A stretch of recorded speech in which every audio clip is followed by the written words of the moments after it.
நண்பர்களே வணக்கம். குடியாத்தம் குமரன் பேசுகிறேன். தமிழக வெத்து வெட்டு கழகம் டிவிகே, தமிழக வெத்து வெட்டு கழகம், திரிஷா வெற்றி கழகம், எப்படி வேணாலும் வச்சுக்கலாம். ஒரு வெத்து வெட்டு கழகம், உதவாதவங்கள்லாம் சேர்ந்து பிளகா பசங்க பொறி பசங்கள்லாம் சேர்ந்து ஆரம்பிச்சுக்கிற கட்சி தமிழக வெத்து வெட்டு கழகம். அந்த கட்சி சார்பில் ஜாதிவாரி கணக்கெடுப்பு நடத்தணும் இன்னும் ஒரு போராட்டம் நடத்தினானுங்க தமிழ்நாட்டில் மாவட்ட தலைநகரங்களில். அது போராட்டம். முதல்ல இவனுங்களுக்கு ஜாதிவாரி கணக்கெடுப்புனால என்னன்னு தெரியாது, ஏதோ நடத்தினானுங்க. அதில் தமிழக வெத்து வெட்டு கழகத்தின் சார்பில் வெத்து வெட்டுங்க நிறைய பேர் பேசினாங்க. முதல்ல அந்த தலைவர் யார் அது சொல்லிடுற முகத்தில். தமிழக வெத்து வெட்டு கழகத்தின் தலைவர் யார்? ஒரு பொம்பளை பொறுக்கி குடிகாரன், கட்டின பொண்டாட்டிக்கு 2 புள்ளையை கொடுத்துட்டு சாப்பாடு போடாமல் செலவுக்கு காசு கொடுக்காம வீடு கோடி இல்லாமல் துரத்திட்டவன், பெத்த புள்ள பொண்ணு ரோட்டில் விட்டவன், பெத்த அப்பா அம்மா ரோட்டில் விட்ட பொம்பளை பொறுக்கி குடிகாரன், ஒரு எச்ச பொறுக்கி புறம்போக்கு ஜாடு மாடு பாடுகா லக்காடி பாடுஸ் பையன், ஒரு சமூக விரோதி, ஒரு தற்குறி, விஜய் அந்த கட்சிக்கு தலைவர். அவனுங்க ஒரு ஆர்ப்பாட்டம் நடத்துகிறானுங்க. அதில் எல்லாரும் பேசுகிறானுங்க. அதில் பேசுகிறது 5 பேர் தான். விஜய் கட்சியில் பேசுகிறது 5 பேர் தான். அந்த திருட்டு லாட்டர் சீட்டு விற்கிற, போலி லாட்டர் சீட்டு விற்கிற, சிங்கிள் நம்பர் லாட்டர் சீட்டு விற்கிற, அக்யூஸ்டு நம்பர் 1 கண்டவனுக்கு போந்தவன் அந்த மயிர் ஆதவர்ஜினா ஒருத்தன். அப்புறமா தாயோலி மணியோ ரயோலா மணியோ அவன் ஒருத்தன். அப்புறமா எருமா மாட்டுக்கும் காண்டாமிருகத்துக்கும் பிறந்த மாதிரியே ஒருத்தருப்பான், காட்டுப்பண்ணி மாதிரி ராஜமோகன் ஒருத்தன். அவனோட நிர்மல் குமாரோ விமல் குமாரோ என் மயிறு குமாரோ லவடா குமாரோ அவன் ஒருத்தன் இருப்பான். இவனுங்க தான் அதில் இருக்கிறது. ஆச்சா, இவனுக்கு தான் பேசுறது. அப்புறமா அந்த பரோட்டா கடை மாஸ்டர் திறப்பான், இட்டுன்னு வரட்டா இட்டுன்னு போட்டா ஏஞ்சிக்குவான்னு ஒருத்தர் இருப்பான், பாண்டிச்சேரிக்காரன், அந்த புஷி ஆனந்தன். இவனுங்க தான். இதில் இந்த ஆர்ப்பாட்டத்தில் இந்த பதிவு எதுக்காகன்னு கேட்டால், இந்த ஆர்ப்பாட்டத்தில் பேசுகிறான் யாருன்னு கேட்டால், அந்த திருட்டு லாட்டரி சீட்டு வைக்கிற ஒக்கால ஒளி தாயோலி மாவன் கண்ணவனுக்கு போந்தவன் அந்த அக்யூஸ்டுக்கிறான்ல ஆதவர்ஜினா அந்த புறம்போக்கு பேசுகிறான். அவன் பேசுறதெல்லாம் நம்ம வேடிக்கை பார்த்துன்னு உக்காந்துக்கிறோம். ஏதோ இந்த குடியாத்த குமரன் ஒருத்தன் கட்சி கட்சி கட்சின்னு கட்சி வெறி ஏறி போய், கட்சி தான் எனக்கு உயிர் மூச்சு, திமுக தான் உயிர் மூச்சு, என் தலைவன் தளபதி, என் கடவுள் கலைஞர், நாளைய தமிழக எங்கள் அண்ணன் உதயநிதி ஸ்டாலின் தான் எதிர்காலம் பேசிட்டு இருக்கிற குடியாத்த குமரன் போன்ற தொண்டர்களுக்கு தாங்க முடியல. அதில் அந்த ஆதவர்ஜுனா என்ன பேசுறேன்னு கேட்டால், என்ன அந்த ப்ராஸ்டியூஷன் பாஸ்டர்ட் அந்த பிம்பு அந்த ஆதவர்ஜுனா அவன் என்ன பேசுகிறான்னு கேட்டால், அவன் பல செய்திகளை பேசுகிறான். அதில் அவன் பேசுறது என்னன்னு கேட்டால், முட்டாள் முதலமைச்சர்ன்றான். இது திமுகவின் உணர்வுள்ள தொண்டர்கள் யோசிக்க வேண்டும். நீ மற்றவங்களெல்லாம் விட்டுரு, பெரியாட்களெல்லாம் விட்டுரு, என்ன சொல்கிறது அவங்களெல்லாம் விட்டுரு, என்ன உன்ன மாதிரி 2.5 கோடி தொண்டை யோசிக்க வேண்டியது. அந்த ஆதவர்ஜுனான்னு சொல்கிற என்ன சொல்ற, அபசாரிக்கு பிறந்தவன் அவன் ஆதவர்ஜுனான்றவன் என்ன சொல்கிறான், முட்டாள் முதலமைச்சர்ன்றான். யாரை சொல்கிறான்? நம்ம தலைவர், திராவிட இனத்தின் தலைவர், தன்மான தலைவர், முத்தமிழறிஞர் பெற்றெடுத்த தமிழ் இனத்தின் தலைவர், அன்பு தலைவர், இந்தியாவின் சிறந்த முதல்வர், முதன்மை முதல்வர், நடைபெற இருக்கிற சட்டமன்ற பொதுத் தேர்தலில் 2026 சட்டமன்ற பொதுத் தேர்தலில் மீண்டும் மக்களால் முதலமைச்சராக தேர்ந்தெடுக்க போகிற நம் தலைவர் தளபதி ஸ்டாலினை பார்த்து ஒரு தேவடியா பையன் சொல்கிறான், ஒரு பராஸ்டியூட் சொல்கிறான். யாருன்னு கேட்டால், உங்கள் அக்கால ஒளி உங்கள் அத்தா உங்கள் அம்மாவில் அவன் ஆதவர்ஜுனா சொல்கிறான். என்ன சொல்கிறான்னு கேட்டால், முட்டாள் முதலமைச்சரான்றான். இவனை என்ன பண்ணுறது? பிரதமரே பார்த்து பயப்படுறாரா எங்கள் தலைவர் தளபதியை பார்த்து?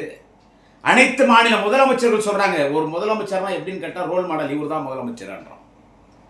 தமிழ்நாடு முதலமைச்சர் ஸ்டாலின் தான்றான். எங்கள் திமுகவின் கூட்டணி INDA கூட்டணிக்கு தலைமை தாங்குகிற தகுதி படைத்த தலைவர் யார் என்று கேட்டால் தலைவர் தளபதி ஸ்டாலின் என்றான். 2 பேர், தலைவர் தளபதி ஸ்டாலின், அடுத்து மமதா பானர்ஜி. இன்னைக்கு இந்தியாவில் அந்த அளவுக்கு உயர்ந்திருக்கிற தலைவனே ஆதவர்ஜுனா இப்படி பேசுறான். அவனை நம்ம ஒன்றும் பண்ண போறதில்லை. அடுத்து நம்ம ஆட்சிக்கு வர போறோம், அப்பயும் அவன் பேசிட்டு இருப்பான். அவன் நம்ம ஒன்றும் பண்ண முடியாது, அவன் ஒன்றும் பண்ண மாட்டோம் நம்ம. ஏன்னா நம்ம இயேசு புத்தர் காந்தி வழியில அரசியல் நடத்துறோம். யாரா ஆதவர்ஜுனா?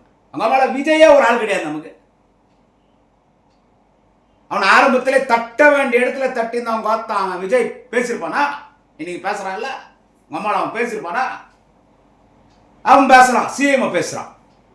ஜாதி வேறு கணக்கெடுப்பானா என்னன்னு ஆதவர்ஜுனா, அவன் ஆதவர்ஜுனா பொண்டாட்டி செருப்பு வச்சு வெளியே தொத்துட்டான். ஏன்னா என் துட்டில் எடுத்துட்டு போய் விஜய் குத்துனுக்கிற, அவன் கட்ட பொண்டாட்டிக்க சோறு போடல, இன்னும் தொத்துட்டான் அந்த ஆதவர்ஜுனா. அவன் ஜாதி வாரி கணக்கெடுப்பானா என்ன நமக்கு சொல்றான்? சமூக நீதிக்கு திமுக என்ன சம்பந்தம்னு அவன் கேட்கறான். அவங்க கேட்குறாங்க, அசந்த நேரத்தில் ஆடு மாடுக்கு போகிறது, விருந்தாளிக்கு போகிறது, கண்டனுக்கு போகிறது, அவங்க ஆத்தா அவங்க அம்மாவில் ஆதவர்ஜுனா கேட்குறாங்க. ஜாதிவாரி கணக்கெடுப்பு ஏன் நடத்தலன்னு கேட்குறான். சமூக நீதினா திமுக என்னன்னு தெரியுமா? நீங்கள் சமூக நீதியான அவன் கேட்குறான். டேய், சமூக நீதி என்று சொன்னால் திராவிட முன்னேற்ற கழகம், திராவிட முன்னேற்ற கழகம் என்று சொன்னால் சமூக நீதி, சமூக நீதிக்காகவே ஆட்சி அளந்த இயக்கம் திராவிட முன்னேற்ற கழகம். மண்டல் கமிஷன் இடஒதுக்கீட்டை தந்தார் விபி சிங். யார் சொல்லி தந்தார்? தலைவர் கலைஞர் சொல்லி தந்தார். சமூக நீதிக்காக ஆட்சி இழந்தது திமுக. இலங்கை தமிழர்களுக்காக ஆட்சி இழந்தது திமுக. பல தியாகங்களை தமிழினத்திற்காக தியாகம் செய்து ஆட்சி இழந்தது திமுக. சட்டமன்ற உறுப்பினர் பதவி ராஜினாமா செய்தது இலங்கை தமிழுக்காக தமிழினத்தின் டாக்டர் கலைஞர், மறைந்த இனமான பேராசிரியர் அன்பழகன் அவர்கள். இப்படி பேச வேண்டும் முன்னாடி எவ்வளவு நாள் பேசலாம். ஜாதிவாரி கணக்கெடுப்பு இவங்க நடத்தலைன்னு எல்லாம் பேசுறான். அந்த கண்டனுக்கு வந்த ஒரு புறம்போக்கு மரவெட்டி, அவனும் அப்பா அம்மாவை பாட்டில் வச்சவன் அன்புமணின்னு ஒரு புறம்போக்கு அவன். இதெல்லாம் ஒரு அரசியல் பண்றாங்க. இப்ப ஜாதிவாரி கணக்கெடுப்பு அவ்வளவு சீக்கிரம் நடத்த முடியாது. பீகார்ல நடத்தினாங்களே, கர்நாடகாவில் நடத்தினாங்களே, இப்படி எல்லாம் சொல்றான். ஜாதிவாரி கணக்கெடுப்பு மக்களை ஏமாத்த யார் வேணாலும் நடத்தலாம். ஆனா அந்த ஜாதிவாரி கணக்கெடுப்பு நடத்தி இடஒதுக்கீட்டு அமுல் யார் படுத்திருக்காங்கன்னு சொல்லுங்க. யார் படுத்திருக்காங்க? அமுல் ஜாதிவாரி கணக்கெடுப்பு இத்தனை பர்சன்டேஜ் ஜாதிக்கு ஜாதிவாரி ஜாதிவாரி கணக்கெடுப்பு நடத்தி இத்தனை பர்சன்டேஜ் இந்த ஜாதி கொடுத்துட்டோம். இப்போ வேலை வாய்ப்பில் இடஒதுக்கீட்டில் அவங்களுக்கு வேலை வாய்ப்பு கிடைச்சி வேலைக்கு போயிட்டாங்க. கல்வியில் அவங்களுக்கு இடஒதுக்கீடு கிடைச்சிச்சு. எத்தனை பேர் போகுது? எத்தனை மாநிலத்தில் கிடைச்சி? எந்த மாநிலத்தில் கிடைக்கல? பீகாரில் நிதிஷ்குமாரை சொல்றாங்க. அதனால தான் வச்சோம் ஆப்பு பிஜேபியில் நிதிஷ்குமாருக்கு. நிதிஷ்குமார் ஒழுங்கா ஐஎன்டிஏ கூட்டணி இருந்தால் இன்னைக்கு அந்த நிலைமை அவர் கிடையாது. அவர் பதவிக்காக கூட்டணி காட்டி கொடுத்துட்டு பிஜேபி கிட்ட போனார். ஜாதிவாரி கணக்கெடுப்பு நடத்தினார். ஒரு பிற்படுத்தப்பட்ட சமுதாயத்தை சேர்ந்த நிதிஷ்குமார் நடத்தினார்.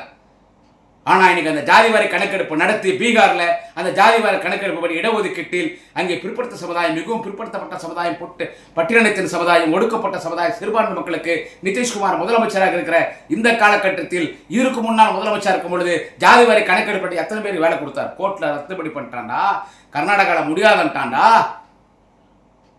தெலுங்கானாவில் முடியாதுன்ட்டான்டா. அதனாலதான் இன்ப தமிழ்நாட்டின் தனிகில்லா தலைவர் முதலமைச்சர் தலைவர் தளபதி அவர்கள் ஒன்றிய அரசு சொல்ல வச்ச ஜாதிவாரி கணக்கெடுப்பு நடத்து. இப்ப ஜாதிவாரி கணக்கெடுப்பு நடத்தினா அடே உங்க அம்மாவோட ஆதரவு நான் பார்த்தா 1.5 வருஷம் 7.5 கோடி மக்கள் தொகை தமிழ்நாட்டில் ஒரு வீட்டுக்கு போனாண்டா. ஒரு வீட்டுக்கு போய் எத்தனை பேர் இருக்காங்க, யார் யார் என்னென்ன ஜாதின்னு, அதன் பிறகு எவ்வளோ ஜாதி, எந்தெந்த ஜாதி தமிழ்நாட்டில் என்ன பர்சன்டேஜ் சொல்லி அதன் பிறகுதான் ஜாதிவாரி கணக்கெடுப்பில் இடஒதுக்கீட்டு வேலை வாய்ப்பு கொடுக்க முடியாது. இது ஒன்றும் சின்ன பசங்க அப்பா அம்மா விளையாடுற மாதிரில இல்லை. உங்க பார்த்தா அவங்க அம்மாவோட அந்த கண்டனுக்கு அந்த தாய் ஒளி போவேன், அந்த தற்கொலை பொம்பளை பொறி குடிகாரன் விஜய் குடிச்சிட்டு பொம்பளை கூட அம்மனமா படுத்தணும் கூத்தடிக்கிறான். அந்த மாதிரி இல்லடா. ஜாதிவாரி கணக்கெடுப்பு ப்ராப்பர் நடத்தணும். 1.5 வருஷம். மீண்டும் 2026 தலைவர் தளபதி அவர்கள் தான், எங்கள் தலைவர் அண்ணன் தளபதி ஸ்டாலின் தான் தமிழ்நாட்டின் முதலமைச்சர்.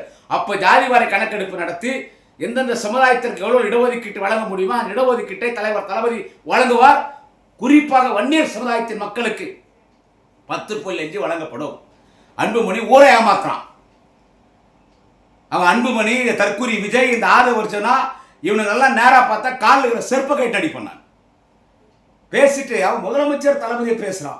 அடுத்து என்ன சொல்றான்? 6 வருஷம்னா அவன் நிறைய விஷயங்களை பேசுறான். இதை நல்லா கவனிக்கணும். சூப்பர் ஸ்டார் ரஜினிகாந்த் அவர்கள் அரசியலுக்கு வரத்துக்கு இருந்தாங்க. ஆனால் தலைவர் தளபதி ஸ்டாலினுடைய குடும்பம் போய் அவங்கள மிரட்டி சூப்பர் ஸ்டார் ரஜினிகாந்த் அரசியல் வராம தடுத்துட்டாங்க. இல்லைன்னா அவர் அரசியல் வந்திருப்பாரு. இன்னைக்கு கலைஞர் தலைவர் தளபதி ஸ்டாலின், கலைஞர் தலைவர் தளபதி ஸ்டாலின் இந்த குடும்பம் மிரட்டி சூப்பர் ஸ்டார் ரஜினிகாந்தை அரசியலுக்கு வராம தடுத்துட்டாங்கன்றான். டே விஜய் மாதிரி தற்கூரி நினைச்சிருக்கிறாடா சூப்பர் ஸ்டார் ரஜினிகாந்தை. விஜய் மாதிரி தொடர்நடிகை நினைச்சிருக்கிறாடா சூப்பர் ஸ்டார் ரஜினிகாந்தை. விஜய் மாதிரி புறம்போக்கு பையனடா, விஜய் மாதிரி குடிக்காரனடா, விஜய் மாதிரி பொம்பளை பொறிக்காடா, விஜய் மாதிரி கட்டின பொண்டாட்டியை விட்டுட்டவனடா, விஜய் மாதிரி கண்ட நடிகரோட சுத்திட்டு இருக்கிற ஒரு கொள்கை இல்லாத ஒரு மாமனிதரடா சூப்பர் ஸ்டார் ரஜினிகாந்த். அவர் சூப்பர் ஹீரோடா, சூப்பர் ஹீரோ. கர்நாடக மாநிலத்தில் இங்கே வந்தவர் தான் சினிமா நடிப்பதற்கு. இன்றைக்கு தமிழக மக்களால் குரல் கொடுக்கிற தைரியமானவர். அவருக்கு போய் திமுக மிரட்டிச்சான். அவர் அரசியலுக்கு வரான்னு உண்மை. அவர் அரசியலுக்கு வரான்னும் போது அவன் கட்சிக்காரை கூப்பிட்டு அவங்க ரசிகர் மன்றத்தை கூப்பிட்டு பேசுறது உண்மை. அதன் பிறகு நிலவரம் என்னன்னு தெரிஞ்சுக்கிறார். 10 வருஷமா திமுக ஆட்சிக்கு வரல. 10 வருஷமா அண்ணா திமுக கொள்ளடிக்குது. அதுவும் ஜெயலலிதா மறைந்த பிறகு எடப்பாடி பழனிசாமி அந்த வீடு தூந்து திருடுறான். அண்ணா திமுக மந்திரி எல்லாம் திருடுறான். அடுத்து தளபதி ஸ்டாலின் என்ற மாபெரும் தலைவனை தமிழ்நாட்டின் முதலமைச்சராக்க வேண்டும் என்று மக்கள் முடிவெடுத்துக் கொண்டிருக்கிறார். இந்த நேரத்தில் நான் கட்சி ஆரம்பித்தா மாநாடு போடணும், என் கட்சி நான் என்னுடைய ரசிகர்கள், நான் கட்சி ஆரம்பித்தா என் கட்சியில் சேர்ற என்னுடைய விசுவாசிகள், அவன் பொண்டாட்டி தாலி மூக்குத்தியா அண்டா குண்டா சாமான் நடமாட வச்சு மாநாடு நடத்தி அவன் நடுரோட்டுக்கு வருவான். ஆட்சிக்கு வர முடியாது, வர முடியாது, குறிப்பிட்ட சதவீத வாக்கு வங்கி தான் வாங்க முடியும். எனவே இந்த அரசியல் நமக்கு வேணான்னு அவர் ஒதுங்கி போனார். அவர் ஒன்றும் பயந்து போல, அவர் யாருக்கு சொன்னாலும் சூப்பர் ஸ்டார் ரஜினிகாந்த் பயப்பட மாட்டார். ஜெயலலிதா சர்வாதிகாரத்தின் உச்சத்தில் இருந்தார். ஜெயலலிதாவின் ஏகாதிபத்தியம் எல்லாரையும் பழிவாங்கினார். அந்த நேரத்தில் ஜெயலலிதா எதிர்த்த உண்மையான ஆண்மகன் சூப்பர் ஸ்டார் ரஜினிகாந்த். ஜெயலலிதா மேடையில் வைத்துக் கொண்டு ஜெயலலிதாவிற்கு சவால் விட்ட சூப்பர் ஸ்டார் ரஜினிகாந்த் 96 பகிரங்கமாக மீண்டும் ஜெயலலிதா ஆட்சி பொறுப்புக்கு வந்தால் தமிழ்நாட்டு மக்களை ஆண்டவனாலும் காப்பாற்ற முடியாது என்று சர்வாதிகாரி ஜெயலலிதாவை எதிர்த்தவர் சூப்பர் ஸ்டார் ரஜினிகாந்த். அதன் பிறகு அதிமுக ஆட்சியிலும் ஜெயலலிதா எதிர்த்தவர் சூப்பர் ஸ்டார் ரஜினிகாந்த். அவரு திமுக மிரட்டல் பார்த்து பயந்து வரா. இந்த தெவடியா பையன் சொல்றான், யாரு ஒம்மால ஒளி ஆதவச்சு நான் சொல்றான். இவன் சொல்லிட்டு அண்ணன் உதயநிதி பத்தி பேசுறான். அவங்க அவனுக்கெல்லாம் பிச்சை போட்டாங்க. அவங்க கூட தானே திமுக குடும்பத்து கூட வந்து நெருங்கலாம். அண்ணன் திருமாவளவன் மூலியமா இவன் சரியில்லை உடனே துரத்தியாச்சு. அண்ணன் திருமாவளவன் துரத்திட்டார். அண்ணன் திருமாவளவன் எழுச்சி தமிழர் அண்ணன் திருமாவளவனுக்கு பணத்தாசை காட்டினான். துணை முதலமைச்சர் அண்ணா பதவிக்காக ஆசைப்படக்கூடிய ஒரு தலைவன் இல்லை எழுச்சி தமிழர் அண்ணன் தொல் திருமாவளவன். கொள்கைக்காக திருமணம் கூட செய்து கொள்ளாமல் தன் வாழ்க்கையில் எல்லா இன்ப சுகங்களையும் ஒரு துறவி போல் துறந்து விட்டு என் இனத்தின் மக்கள் தமிழினத்தின் மக்களுக்காக சமூக நீதி அரசு நடத்தக்கூடிய அண்ணன் திருமாவளவன் இப்படிப்பட்ட நாதாரிகளை வைத்த மாட்டேன்னா ஆதவர்ஜினா துரத்தினான். இன்னைக்கு அவன் பார்த்துட்டு அது போலீஸ் பர்மிஷன் தெரியல. 60 நாள் போலீஸ் எல்லாம் எங்க கண்ட்ரோலில் வந்துடுவாங்கன்றான். 60 நாள் போலீஸ் எல்லாம் எங்க கண்ட்ரோலுக்கு வந்துடுவான். டே உங்க வார்த்தா டே ஆதவர்ஜினா அவங்க அம்மாட 60 நாளில் போலீஸ் கண்ட்ரோலுக்கு நீ போயிடுவேன். முதலமைச்சர் தலைவர் தளபதி விட்டாலும் நாங்க விடமாட்டோம், நான் விடமாட்டேன். அண்ணன் உதயாவிடம் சொல்லி கட்சி மூத்த முன்னணி தலைவர்கள் அண்ணன் KN நேரு, அண்ணன் ஏவா வேலு, அண்ணன் சேகர் பாபு, அண்ணன் அன்பில் மகேஷ் இப்படிப்பட்ட தலைவரிடம் சொல்லி அண்ணன் உதயாவிடத்தை சொல்லி உங்க மேல இருக்கிற கேஸ் கர்நாடகா போலீஸ் ஒன்று போலி லாட்டர் சீட்டில் தேடுது, கேரளா போலீஸ் ஒன்று போலி லாட்டர் சீட்டில் தேடுது, ஆந்திரா போலீஸ் ஒன்று தேடுது, தெலுங்கானா போலீஸ் ஒன்று தேடுது, தமிழ்நாடு போலீஸ் ஹோட்டல் இந்தியா நீ ஒரு ஃப்ராடு பே அவனை தேடுது. தேர்தல் கொஞ்சம் உங்க அம்மால இந்தியா பூரா எல்லா ஜெயிலும் இருப்படா. நீ ஆதவர்ஜினா யாரை பாடுற முட்டார் முதலமைச்சர்னு சொல்ற? ஏண்டா விஜய் அவர் தான் ஒருவர் நாட்டை காப்பாற்றுற உங்க அம்மாவோட முதல்ல அவன் பொண்ணாரே காப்பாற்ற சொல்றான்.